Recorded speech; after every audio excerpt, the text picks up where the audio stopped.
हाय, नमस्कार मित्रांनो. मी सांगितल्याप्रमाणे आज आपण उपचे कन्सेप्ट पाहणार आहोत मराठीमध्ये. आणि हा प्लेलिस्टचा पहिला व्हिडिओ असणार आहे, जो मी शॉर्टमध्ये टाकणार आहे. आणि आता आज आपण पाहणार आहोत introduction to OOPs concept. Okay.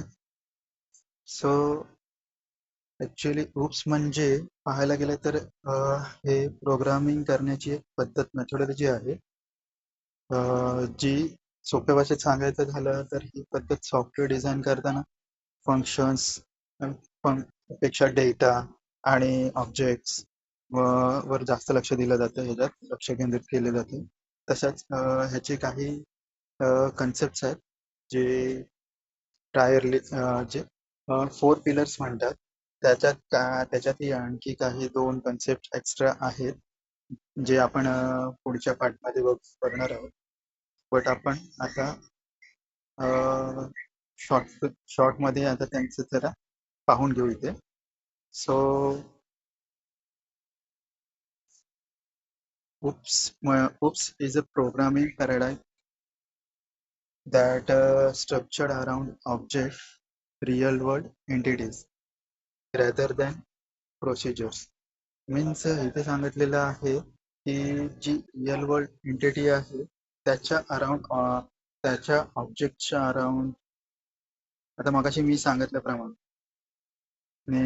He programming करण्याची पद्धत आहे, ज्याच्यात सॉफ्टवेअर डिझाईन करताना फंक्शन्स आणि डेटा आणि ऑब्जेक्ट वर जास्त लक्ष दिलं जातं. तेच हे ह्या व्याख्येमध्ये सांगितलेले आहे.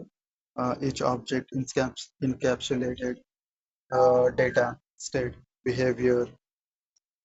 आणि मेनली हे यूज कशासाठी केले जाते, तर इम्प्रूव्हिंग मॉड्युलरिटी, मेंटेनेबिलिटी आणि स्केलेबिलिटी.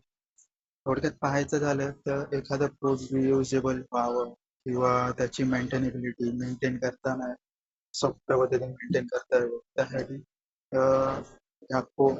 ही एक मेथोडॉलॉजी प्रोग्रामरसाठी दिलेली असते.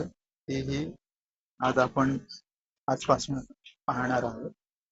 तर ह्याच्यात सहा सहा असे जे मेजर कन्सेप्ट आहेत ते आपण पाहणार आहोत.